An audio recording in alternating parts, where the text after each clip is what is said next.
Evening, everybody, and a big welcome to this evening's interactive Royal College of Nursing question and answer session on pay. I'm your host for this evening. I'm Helen Wiley. I'm the RCN Director for Wales, and I also have the portfolio of the Executive Lead for UK Pay. I'm really pleased this evening to be able to introduce your presenters who will be taking your questions. They're both from the RCN Trade Union Committee, so they're your elected representatives on that committee. Firstly, we've got Denise Kelly.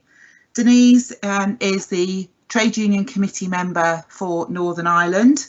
She's an RCN steward, a full-time clinical nurse, and recently a winner of an award of merit. So many congratulations, Denise, for that. Alongside Denise is Graham. Graham Revie is the chair of the Trade Union Committee and the member that represents Scotland. Graham has been an activist for a number of years and he works full-time in the NHS. I know both of them are really looking forward to taking your questions, but before we get started, I'm just going to hand over to Graham to do a short introduction. Thank you, Graham. Yep, thanks, Helen. Thanks for that introduction. I think tonight's discussion is really timely. We've got a government that is finally beginning to hear the angry voices of our nurses. I think they're hearing at this moment in time, but I don't think they're quite listening still. As the committee chair, you of your trade union committee, I was elected by you, and we've been working really hard on pay. It sounds as if this has just happened, very quickly, but we've actually been working on pay since autumn of last year, when we started. The trade union committee started to develop the pay policy. And if you think about the things that we've done over that period of time, we've taken some very serious decisions around Northern Ireland. We've developed an industrial action handbook, and we've developed an industrial action handbook around Guernsey. We've developed a pay policy. We've got a member engagement strategy. We've got a member communication strategy. A lot of which you're actually now tonight feeling the benefit of. I think one of the things I wanted to highlight was the importance of actual membership engagement, because we put a survey out and basically our members came back, and they came back in their thousands, and the highest ever return of membership on a survey. And that gave the Trade Union Committee some really significant ways of actually how we develop this pay and how we develop our pay claim going forward. And that's the position that we're in at this moment in time. So the engagement has been fantastic so far. Over 40,000 members responded to that survey, and the thing that I really like within that 40,000 member response was approximately 30,000 of them said they wanted to continue to be involved and engaged in pay. That's a great foundation for us to build on as we start to organise our campaigns going forward. I think I'd like to sort of, in the earlier this year, we made a joint claim, a joint demand of the government to actually bring pay talks forward, and that was done collectively with all the trade unions, and we're still waiting on a response to that. So I think that we should, perhaps that'll be some of the questions that will come up tonight. But on your behalf, the RCN led all the unions in calling for that bring forward of the pay claim to this year. And basically, it's very clear that because of the government's shenanigans, and I'll call them shenanigans, and also the way that it was taken up by the press, that there was some distinct moves to actually just test the water with the public. And I think that they did not anticipate the anger that has been shown. So with that in introduction, I'm going to pass over to Helen, and we'll get this question and answer session on the go and on the move, and hopefully we'll be able to answer as many questions as we can tonight. Thank you, Graham. Thank you for your introduction. And as Graham said, we're going to try and answer as many questions as we can this evening. You can type your questions into the box and we will look at them all and try and publish and have answered as many as we can on a whole variety of topics. So I'm going to start with you, Graham, for our first question. And this is coming from a member that's saying, I'm hearing lots about something called Bring Forward, but I don't really understand what it is. Can you explain what it means to bring forward pay? This is a question that's getting asked a lot of us, and it's quite simply the 2018 deal. The people who are involved under Agenda for Change under the 2018 deal entered into the third year of that deal in April of this year. So the cost of living pay rise was applied at that point in time. Now, members may have noticed that in their pay. I think it's highly unlikely that they would have noticed it in their pay because it was relatively small, and it didn't actually make a significant difference to their pay. So one of the things that we had within Staff Council when the 2018 deal was met was actually the ability to bring that back on the year 3. Year 3, the bring back proposals were based on, in the main, if there was a high level of inflation. Now, for the last 3 years, inflation has been relatively low, and therefore it didn't meet the criteria to take that back. So collectively, the trade unions agreed that instead of trying to bring that back and put that deal back on the table, what would happen is, and remembering that this is all pre-COVID, what we would then do is we would develop a pay claim after the COVID crisis, and we would demand that pay be brought forward in order that the pay rise for 21-22 be brought forward and paid in full to nurses before the end of the year. So the bring forward is to bring forward next year's pay rise. It's not anything about the 2018 deal. Thanks. Thank you, Graham. Obviously quite a complex thing to explain, but hopefully that's helped with people to hear clearly what we are talking about when we talk about things going forward. So another one for you, Graham, I think, and this one's a bit of a tricky one. And somebody's asking in the question chat box, why are we talking? Why don't we just go on strike? Right, in order to go on strike, in order to carry out any industrial action, let's not talk about strike to begin with, because strike is always a last resort. In order to carry out any industrial action, you have to lodge a dispute with your employer. In order to lodge a dispute with your employer, you have to follow very strict guidelines, which is under the trade union legislation.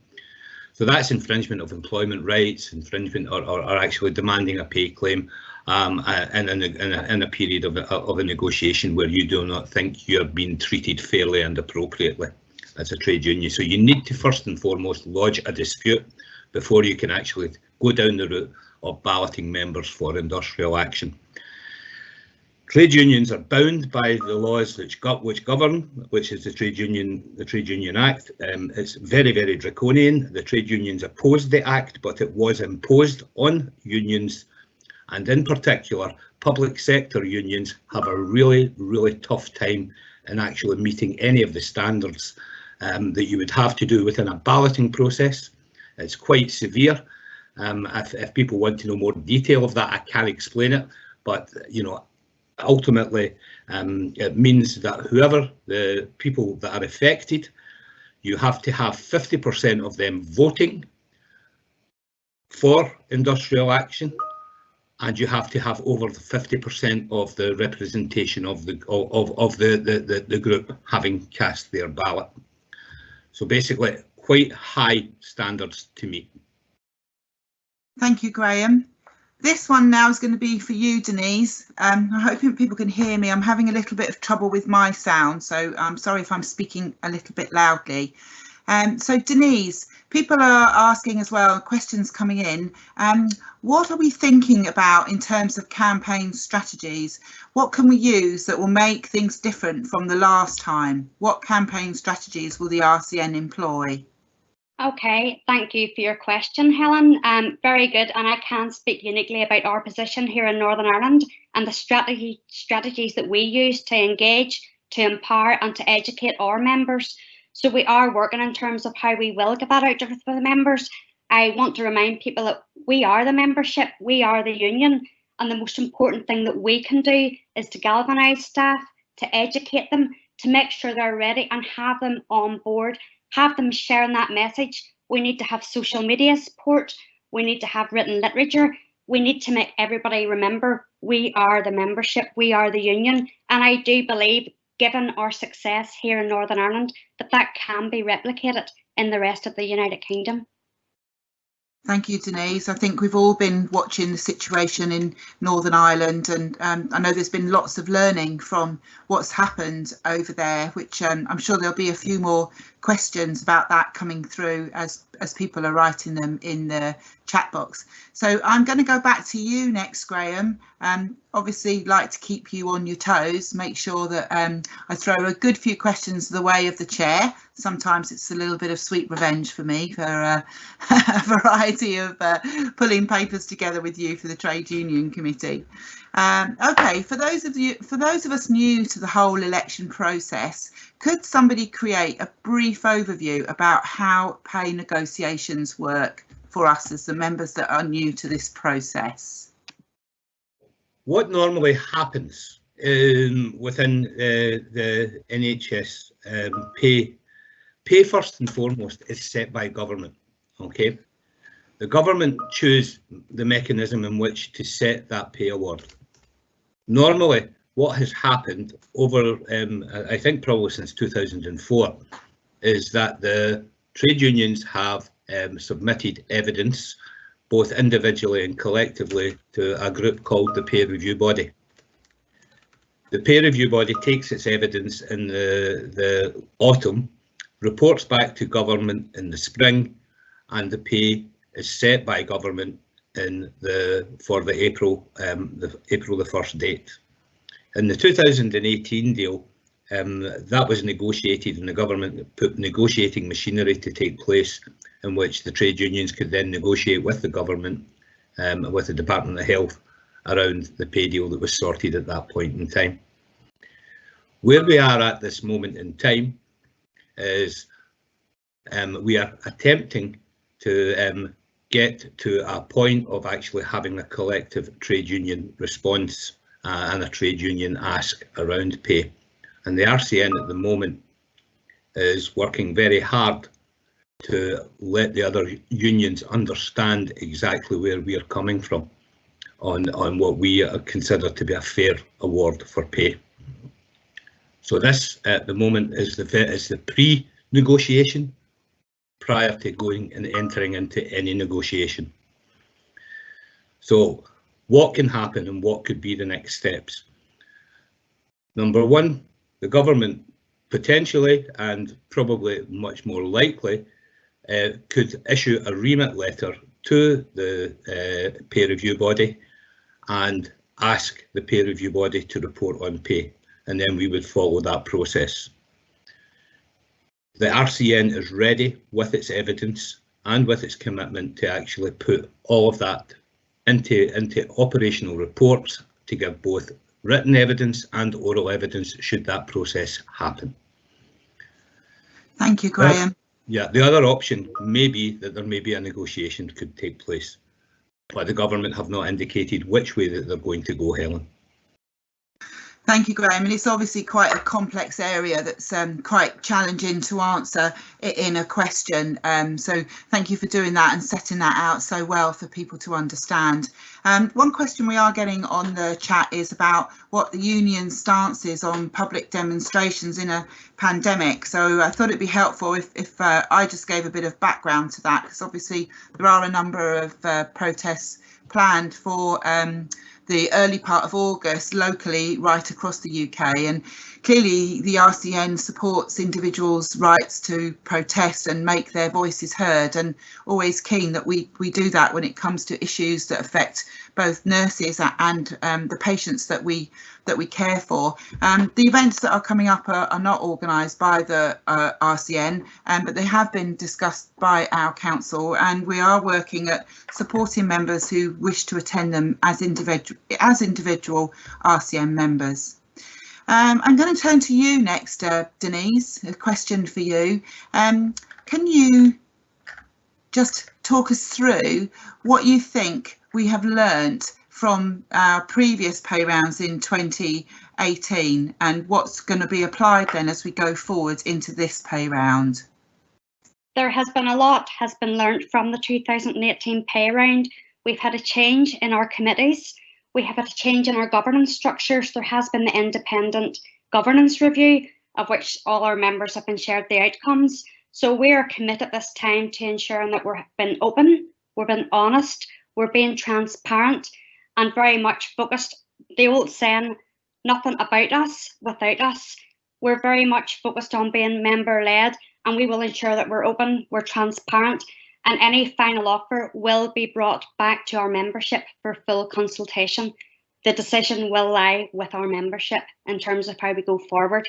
Our communications, we're working on a good strategic comms strategy, and I know any of the elected representatives are happy to be contacted at any time and to discuss anything with regards to pay with any members. Thank you, Denise. And Graham, I'm going to go back to you. This one I know is going to be dear to your heart because it's talking about our members who might be outside of the Agenda for Change pay structures. And it's asking, how will the RCN better support practice nurses going forward with pay, terms and conditions? And they're just saying that they are NHS employees, but they're not on Agenda for Change. So they're interested to know how the RCN can support practice nurses going forward with pay, terms and conditions. There's two elements to answer here, Helen, and thank you very much to the member who raised this, because this is something that I am very cognizant of, and I get a lot of correspondence from the GP Nurses Forum around this. If they are NHS employees as such, and they get all the NHS terms and conditions, but because of the GP contracts, they are actually subcontracted to GPs. So GPs have the employment control over these individuals, and therefore because of that, as you can imagine, there's quite a number of GP practices in the world, and these are all individual employers, and it's really hard to grasp the nettle on that. The RCN is lobbying and will continue to lobby to actually make sure that that is raised, and it's raised with the people that are concerned, to actually try and get us into a position of those people being covered under Agenda for Change. But we don't have a recognition agreement as trade unions with every GP practice in the country. But what we can do is we can represent members. One other thing around that is we are actually, the Trade Union Committee is has provided representation to a council task and finish group, which is on independent sector pay, and they are working their way through a process, and you will hear more of that very soon. The last thing that I would say on that is we have had some influence over GP practices. We got Staff Council, the RCN led the bid to ensure Staff Council during this COVID crisis to make sure that GP practice nurses were treated to be paid as if at work, and also the absences was treated as COVID absences, so they should have had paid as if at work. And if that did not happen, and if people are out there and still in the same position, then you need to contact RCN direct, because the RCN are taking these up on an individual case-by-case basis if it's not happened. So there was recommendations made via Staff Council to actually assist in that area as well. Thank you, Graham. Denise, I'm going to come back to you. We have got a lot of questions coming in, so I know you want to answer them fully. I'm really grateful for that, and we will try and get in as many as we can this evening. So Denise, will the pay discussions be just about pay, or will terms and conditions be involved as well? Thank you for the question, Helen, and thank you to the member who's asked it. Again, we've seen COVID has shone a light on nursing being a professional and safety critical body and workforce, and we do believe that that remuneration must be demonstrated in terms of our value and our pay. So we are committed as the RCN Trade Union Committee in conjunction with Council that we will be fighting for a meaningful and early pay rise, which is reflective of the workloads and what the level of skill that our staff have. I think that's important, and there is going to be a separate work stream that will be focusing on agenda for change and seeing how can we reflect the skill and the level of complexity and responsibility that nursing has within its guise and its role. So in answer to your question, yes, it will incorporate both. Thank you. Thank you, Denise. I'm going to give you a little rest for a minute and go back to Graham. Graham, what time frame are we looking at for consulting with members and taking forward what they want? Is this in relation to pay? Can I just get some clarification on the question? Because the consultation, the consultation will happen, and where I'm at, the difficulty I've got here in answering the question is there's unknowns. If the government actually take us into the period of time of going through the peer review body process, then there will be an offer put on the table, but that may be as late as next year. It may not be, but I don't know the answer. If it uses another mechanism. But basically, if we go into having an offer, then we will take that offer to our members and we will find out if our members, number one, if they accept the offer or reject it, and then ask our members what they want to do about it. That's the bit clearest answer I could give, Helen.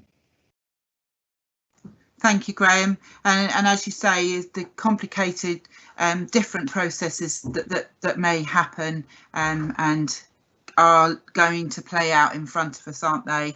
So I'm going to ask you another one, Graham, as well. Will the RCN encourage members not to take part in the protests that are going to happen over the next few weeks? The RCN is fully committed to actually allowing any, we would never ever discourage anyone from exercising a basic human right to actually demonstrate and to protest. So what we have agreed is that we've got a process in which we will supply some sort of tabards and things like that, and that will be done through the branches. So no, we're not actively discouraging people from being involved in the protest. That's the basic right of any human being to actually to protest, and if they're there and they're there as nurses, we are not taking on the organisation of this because it's been organised as a grassroots movement, and therefore the structures are not in place that would actually allow the RCN to actually be able to do that. Thank you, Graham. And whilst I've got you on the hotspot, one more for you as well. Members have written to the MPs, their MPs, asking for a pay rise. Many members have received responses from their MPs telling them that they've already had one. What's the Trade Union Committee's response to that position that MPs have taken? Thank you very much for your response. We're not asking about last year. We're asking for a bring forward for this year. We're asking you for the 2021, the 21, these numbers mixed up all the time, the 21-22 pay rise to be brought forward and implemented this year. Thank you. That's a joint trade union ask. Thank you, Graham. Good to keep it simple. Often that's the best way to do things, isn't it? Okay, Denise, I'm going to go back to you. So why do you think it's important for members to be heard as we move through this pay round? And what can members do to get involved at local level? Thank you for that question, Helen. I think it's important that members stay informed, they stay engaged, and they stay connected to the issues. We have learnt again from our experience here in Northern Ireland the importance of everybody standing united, shouting about change, being collaborative, and bringing the public with us as well. That was part of the issue, as I say, with the 2018 pay deal. People did not feel they were involved. So going forward this time, I think it's important that we all stand with a strong, united voice. We're sending a message to the government, and we do have the public behind us, saying what nursing deserves and showing our value and worth. We did have people standing clapping for us. Now we need to see that put into financial. We need to feel it in our pockets. So my advice would be, become active with us, stay engaged, help us. We are the union, and together anything is possible. Thank you. Thank you, Denise. Graham, I'm going to come back to you. There's a couple of questions about Agenda for Change. Really, there's a few of them, so I'm going to summarise them. And they're basically saying is, why is it good for nursing to stay in Agenda for Change? Sorry, Helen, are you going to summarise some more, or do you want me to just answer them individually? I've done it. I've taken, though, that's the thrust of the most of them, Graham. So I've taken a little bit of host licence to pull them into one question for you. So they're basically saying, why is it good for nursing to stay into Agenda for Change, which we've had since 2004? The crux of this comes from our member pay policy. The member pay policy has, we went out to branches, to boards, to all of the committees, and we consulted on our member pay policy. The member pay policy said when we develop a pay claim this year, we want it to be uncomplicated and we want it to be as straightforward and as easily understood. That means for me, I cannot go near any structural change around Agenda for Change. Not this year, because that is not what our members have asked us to do. The appropriateness for Agenda for Change, I think it served us well up to a point, but I think over recent years it perhaps has not served us as well, but I need to have a complete risk and evaluation of that whole process. There are ways and there are mechanisms within Agenda for Change that we can look at to work things differently. And that's currently another work strand that's been indicated within the pay policy, to look at how can we effectively use the use progression in a similar way to the way that Northern Ireland have actually got it agreed within their last deal. What can we do differently in Agenda for Change? And a lot of that's going to take commitment from our activist community, because what that will mean is we will have to get a much more wide scope of people who are actually trained in job evaluation, because that's the mechanism that we may want to use, and to make sure that we've got a good pool of people to be able to do that. So the reason for not using it or not looking at Agenda for Change at this moment in time is because the members didn't want us to do that. They wanted us to keep it simple. Thank you, Graham. And this one is definitely for you, Denise. This one is saying, what do we think went right / wrong with the pay claims in Northern Ireland? And is there one single thing, or probably more, but one single thing you can pull out that we've learned from that dispute? Okay, good question, Helen. Thank you for that. So the person that's asked it what they feel has gone wrong with the pay talks in Northern Ireland, or what left us in the position that we found ourselves in, is that what's been asked here? I think they're looking at what went wrong / right for the whole situation. So probably a more broad perspective, Denise, because I know you could talk for a whole evening session on your experiences over there. So perhaps if you could just focus on what, when the actual campaign itself, the actual action that you were taking, perhaps one thing that went well, one thing that didn't go so well, and what has been the key learning from Northern Ireland. Okay, thank you. It was it was not a straightforward time. There was a lot of pitfalls, but what I will say positive about it, the level of engagement, education and empowerment that we have with our membership. Again, it's not something that can just be organised ad hoc. There was meticulous planning went into it. There was a lot of collaboration. There was briefings, and I felt that it really brought us all together as a nursing community in Northern Ireland. we all had that same shared purpose and we all had that same shared vision, and we did bring the public along with us, but there had to be meticulous planning. You can't just jump into these things. The lessons learned from that would be become active within your union, be engaged. Again, going back to what I've said before, you are the union.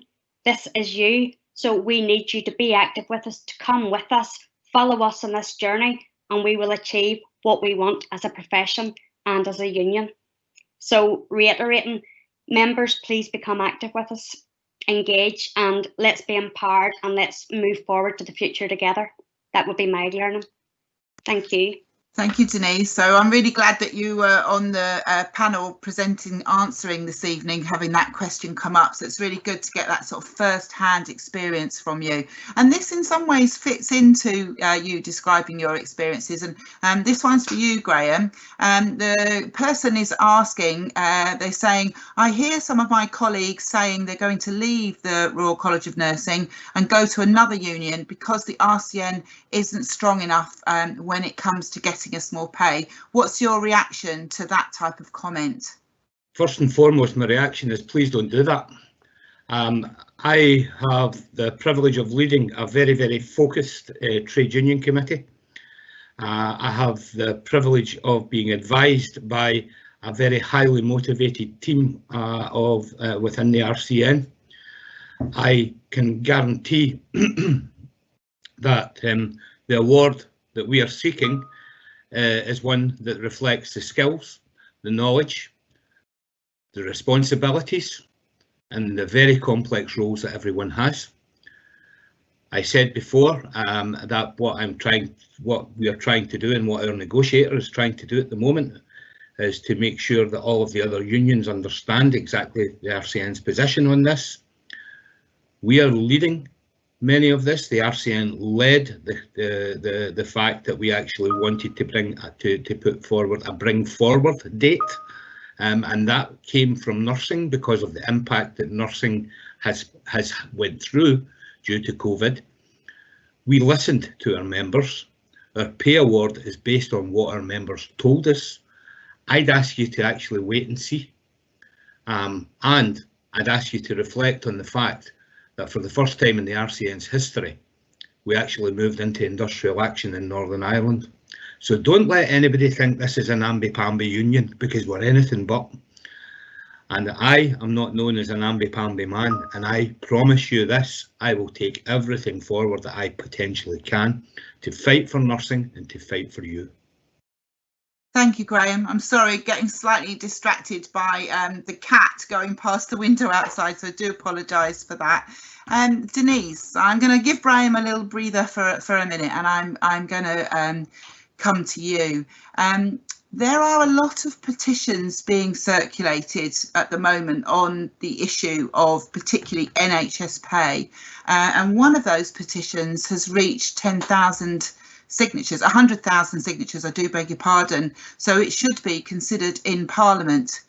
Will this have a positive impact on our request for the pay deal to be brought forward, do you think?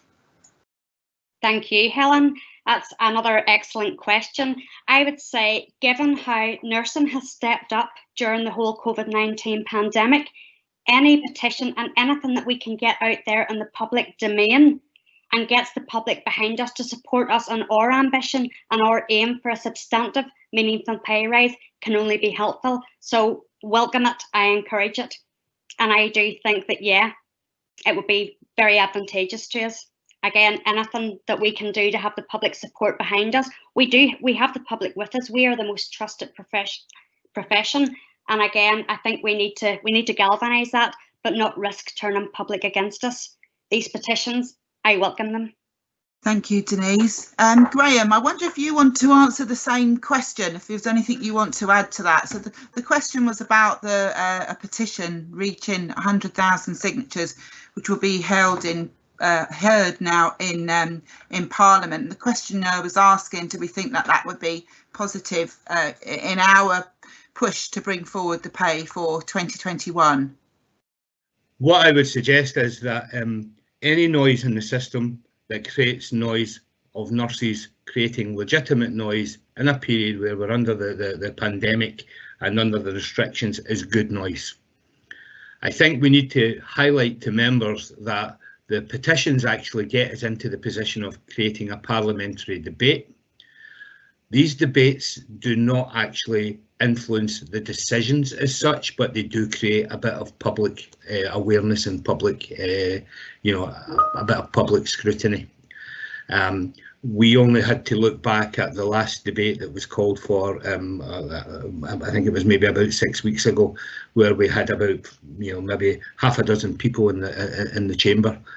So I think it's important that we use these, but we use them more as mechanisms of garnishing support and ensuring that we've got the public with us, and ensuring that when we call on them for bigger outputs and bigger demonstrations of that support, that they're there and we're taking them with us.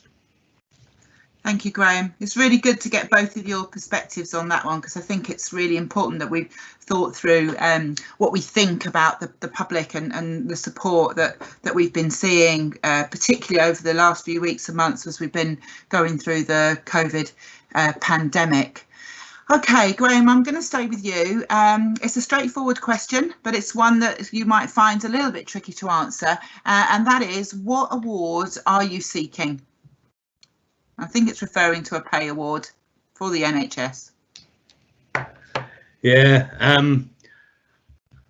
we're in a very tricky and delicate situation. You will have seen me obviously avoiding answering a question and putting a figure on this. OK, that's because we are trying to get the other trade unions to understand our position. What I can assure you is that, and I've said this before, we are wanting an award that reflects the complexity of the roles that you have, the knowledge, the skills and the responsibilities. That is from our healthcare support workers, to our staff nurses, to our charge nurses, to our nurse managers, is across all of the pay bands. That way we believe we can get an effective and a meaningful pay rise for nurses. So I'm not sidestepping the issue. As soon as I can give you the figure, I will. But at the moment, we're attempting to get all of the trade unions to understand our position within the staff side. And that's within the pay policy of trying to get us to work collaboratively with the other trade unions. Thank you, Graham. A slightly different angle now for you, Denise. It's coming through from the members asking questions, and this is about sort of the value of the nursing profession, making it attractive for those that might come into it, and it's asking, how can we recruit more nurses given the issues that nursing has been facing today and over the past few weeks and months? Thank you, Helen. Again, I think it's important that if we remember, go back to the fundamentals of why did we come into a caring profession? And I suppose remembering back to our standards, we are there, we want to preserve safety, we want to prioritise people, we want to practice effectively, and we want to promote professionalism. I think we need to showcase the positivities of being in nursing, what we can offer, those that mechanism or that feedback that you get from patients when they thank you, when you know you've done something to make a positive contribution to somebody's life. It's good, again, if we can focus on harnessing that. In terms of recruitment, I do think that they need to invest more in terms of a bursary, and they need to make it a much more attractive profession. If you look at other graduate professions, they can go have 3 years, they're going to come out with more than what a band 5 nurse is paid. So again, that's a conversation we need to have. And I think the government need to recognise we are a graduate profession and we need to be remunerated, especially if we want to recruit and have the best people working within our world-class NHS. Thank you, Denise. And so along the similar lines now for you, Graham, and this is about students, both nursing associate trainees and also undergraduate students. And the question is asking, what more do we need to do to encourage student nurses and people to undertake nursing associate training if we want to achieve the gap, if we want to close the gap in the vacancies, not just in England, but around the rest of the UK? I've got I've got a couple of thoughts on that. Number one, for the graduate side of it, we need to have adequate graduate entry into our pay system.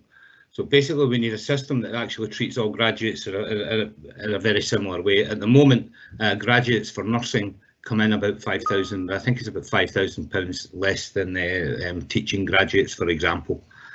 I think that the nursing associate role, we need to be able to develop the skills and the competencies. A lot of the things that I was talking around Agenda for Change, we need to actually be able to recognise the skills. Agenda for Change at the moment rewards people for the job that they do and not the skills that they have. It's the only awards the people for the job that they're required to do. And what happens a lot of the time is people upskill themselves and start to use their skills, but it's not reflected within their job description. So these are some of the issues that we need to sort of handle. In relation to sort of recruitment and retention and attracting people into the profession, pay us properly. For goodness sake, it's quite simple. It's a very, very simple message. Helen, at the moment, we have 320,000 nurses working within the NHS in England. Okay, our current vacancy figures are sitting at 30,000. Our pay survey that we did with our members told us that 1/3 of nurses are thinking of leaving. We need to do something about retaining nurses. 1/3 of nurses are thinking of leaving. So of that 320,000 personnel, we're looking at that being dropped by 100,000. On top of the 30,000 vacancies that already exist. We're going to be jumping from crisis into crisis unless this government starts to do something about it and address the issue of nursing's pay. That's what they need to do. And if they do that, and they do that across the board, then our nursing associates, our healthcare support workers and our nurses will feel the benefit of that.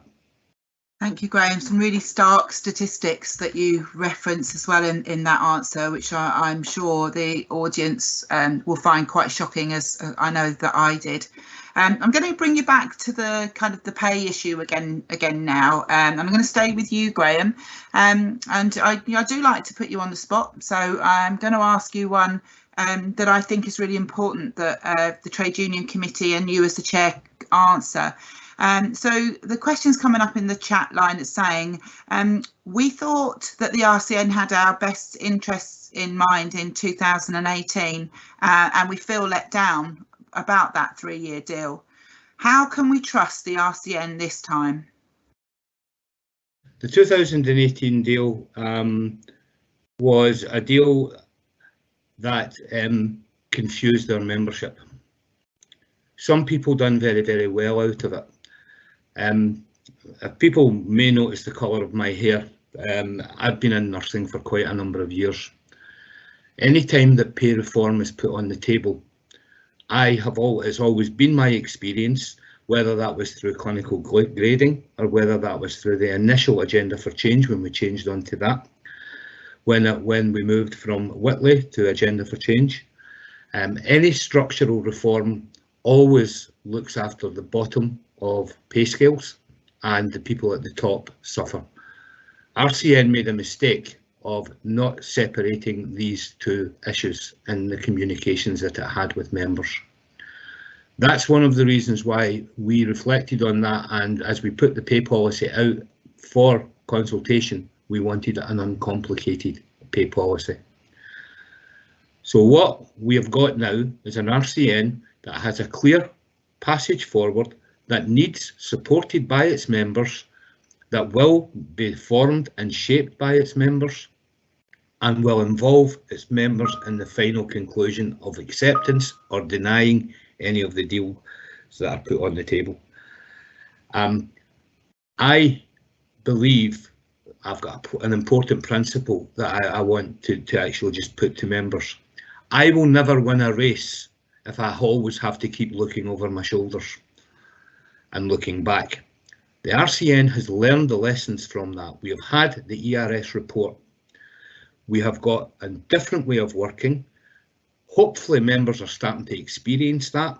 If you're connected to any of the boards or the branches, you will have experienced that so far. That engagement is going to get better and improve, and you will find yourself getting pestered and mithered. I can promise you that, because I don't want to do anything. Denise summed it up. Nothing about us without us. That's what the RCN is now standing for. Nothing about us without us. Thanks, Helen. Thank you, Graham. Okay, I'm going to let you catch your breath for a moment and go back to you, Denise. This one has got quite a broad base as well. The questioner is saying that whilst the government and public are describing us as heroes rather than professionals, the questioner is saying that she feels that we're still struggling to be taken seriously, and wonders if you have any comments on that. A good question, Helen, and that is a concept that I struggle with, especially throughout the whole clapping and showing support. Nice having the public support, but I think undermined our level of professionalism. We are nurses. We have life-saving, safety-critical skills, but by portraying us as being angels and heroes, they're not recognising the professional elements and values that we bring with our job. And I do think we need to come away from that view, and they need to take us seriously. The government need to see us for the biggest professional body in the NHS that we are, listen to us and pay us what we deserve. Very passionate response from Denise. Thank you very much for that, Denise. Graham, I will come back to you for this one. I'm also mindful that we are coming fairly close to our time, but let's try and get 2 or 3 more questions in if we can. This questioner is saying, I believe that all the unions accepted the pay deal in 2018 except the GMB. What would happen this time if we agreed and other trade unions did not? You're asking me to hypothesise a little bit here. The interesting thing, just as a bit of sort of background information, the GMB agreed in the room, and then when they left the room, they decided to disagree. Just so as we're quite clear on that, because actually the agreement was signed up to by all 14 trade unions, the framework agreement. In relation to what we have said that we will do as this college, and what we have said that we will do as the Royal College of Nursing, is that we are in this to protect the interests of nursing and the interest of nurses. And if that means that, we are seeking to get the trade unions, the other trade unions, to work alongside us, we are working and really striving towards working collaboratively. I think that it would put us in a very, very difficult position of should the other unions accept a deal and we are standing out on our own. But sometimes you need to be brave, and you need to actually decide what do you want from nursing. And I believe that the Trade Union Committee has in its heart, and I know that the Pay Working Group has in its heart doing the best that it can for nursing. So then at that point in time, if that happened, I would be coming back to the membership and saying, what do you want me to do? Because this is for me to lead and to advise and to support and to provide you with all the information in order that you can make your decision. It's not for me to make the decision for you. Thank you, Graham. And in a way, I'm going to follow that up with this question because it does relate to it, because it's obviously part about the process. And the questioner is asking, why can't the RCN share their strategy and goals with members? We have a pay strategy and we have a pay policy. If any member wishes to see that, we don't put it on the website because basically negotiations is like playing poker. If you let them know what's in your hand, then you're not going to have any chance of winning, right? So basically, any member can have access to that. If they drop an email to requesting that, then we would be able to give that to any member. You would probably want to actually understand your membership number just to make sure it was kept secure. These are policies that have been developed for RCN members. So I have no issue about sharing it. So that's the first thing that I would say. But the clear strategy is actually to do the best for nurses and to do the best for nursing. Helen. Thank you, Graham. Denise, I'm going to come to you as well, and then I'm hoping I can slip one more question in with Graham as we get closer to 9 o'clock. So this question, Denise, has been about overseas nurses, and it's quite a broad question. It says, do you think that working in the UK and the rates of pay that UK nurses have makes it attractive for overseas nurses to join us? Yes, I do think the UK would appear globally as if they've better terms and conditions, they've better rates of pay that would attract international nurses to come and work with us. But I fear if we don't get a substantial, meaningful pay rise, that we could end up losing, attracting, a skilled workforce to come to the United Kingdom to work with us. So again, I think going forward and looking at what is a good pay rise, what's meaningful, and how do we attract the very best into our NHS, we need to have a pay structure and salary that reflects the complexities and the safety critical roles and professionalism that we have as a workforce. Thank you, Denise. That was a lovely answer, and really good to hear your thoughts about that, because obviously with Brexit happening at the end of this year as well, I think it was a really good question that we were asked. So Graham, I'm going to come to you. This is probably our last question that we'll have time for, but it does depend on how long you answer it. Can you answer this one for us, please? Can pay not be pushed forward quicker before we lose any more valuable colleagues? We have asked for it to be pushed forward quicker. We have demanded that of the government. The anger that's been shown by nurses on the whole, so from all trade unions, has been one of anger and abject disdain. I think what the government are actually doing is immoral. Right? I think it's immoral. After the commitment that the nursing community has provided to rise to the challenge of this horrible disease, I think it's immoral. And I think it's immoral the way that they're playing these sort of games with nursing staff. Members should push and continue to push and write to your MPs and to actually say, bring the pay deal forward for next year. Get this sorted. Get this sorted. You've got a lot of power. Get your families to do this. Connect up. Use your networks. That's what we need. Losing our valuable colleagues. All of the trade unions are in this together, and the trade unions are the only groups that we've got to sit around the table, to sit around the negotiating table, to sit and have these discussions with employers and with government. Pressure organisations will actually raise the noise in the system, and that's a good thing. It's a good thing to raise noise in the system, but the people that have got the seats around the table are your trade unions, and in particular for nursing, it is the Royal College of Nursing. Thank you, Graham. And Denise, I'm just going to ask you if there's something you want to comment on that, particularly that sort of theme about, how can members get involved in the next few weeks and months in the issue of pay, before I do a close and a thank you. Okay, again, thank you, Helen. Going back to our experience in Northern Ireland, we have seen the power and the success of everybody uniting together for the same common purpose. We can influence, we can affect good, positive change, but we need to stand together. So I would imply with all our members, please become active with us. You are the union.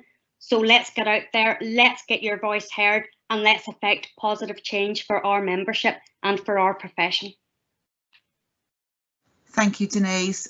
Graham, as the trade union chair, is there any final comments you would like to make before I sum up, thank the audience, and highlight some further events that are coming shortly? You've got a couple of minutes if you'd like to take it. I'm not going to take a couple of minutes, Helen, because my message is clear. Stay involved, stay engaged, and stay active. 3 key messages: stay involved, stay engaged, and stay active. Thank you, Graham. So I would like to say a big thank you to everyone who's joined this evening. I've heard a whole number of questions on a variety of different topics. We've covered the complexity of the pay process and hopefully made that a little easier for people to understand and navigate. We've had a number of questions from people saying that they haven't had much experience of pay and how it's arrived at. So I think they've been really well answered, and hopefully that will help you to see as things unfold exactly what is happening. Graham was really clear, as was Denise, about how complex some of these issues can be. And for that reason, this is not the only event that we'll be taking. So if there are more questions from today, please feel free to join further online Q&As, which I'll come to in just a minute. We've also heard about the unique position that we're in this year and this pay round because of the COVID pandemic. But both of your presenters have been clear that a sustainable pay rise is what's on the Trade Union Committee's agenda. We're not interested in COVID bonuses. We're not interested in handouts for thank yous. Whilst it's great to have the public support, what I've heard from Graham and Denise today is a sustainable pay rise consolidated in year on year is where the Trade Union Committee have their focus this year. I think that I've also heard a really important message about being member-led, about being involved, and Graham, you said that so perfectly in how you summarised. So I was pleased to hear that. I hope that people on the Q&A today will take that as licence to get involved in lots of different ways, and as you said as well, to stay engaged, etc. We do have a number of other upcoming online Q&As, which I'd just like to cite you on. There is one scheduled for Wednesday, the 5th of August, so that's next Wednesday, which will focus particularly on issues for members living in Scotland. And then there is a further Q&A on Monday, the 10th of August, and also Tuesday, the 18th of August. These are not the only ones that we've got scheduled over the next few weeks, but some of the dates are just waiting to be confirmed. So please do keep your eye on the website to see for that information, as we will also be doing, as we've been doing over the last few weeks, sending members emails regularly, and in your weekly email you'll see links and information as to how to join the online question and answer sessions, as well as content going up onto the website from events like today. So at the end of this event, the recording will be uploaded and you will be able to either watch it back or to show it to your friends and families, or to signpost your colleagues to watch it as well. It's a really key activity for us during this period to keep talking about pay, keep it high on the public profile, keep it in everybody's sights, because the pay round for 2021 is going to start in September, and clearly that will be the point that the RCN's big campaign on pay will also be commencing.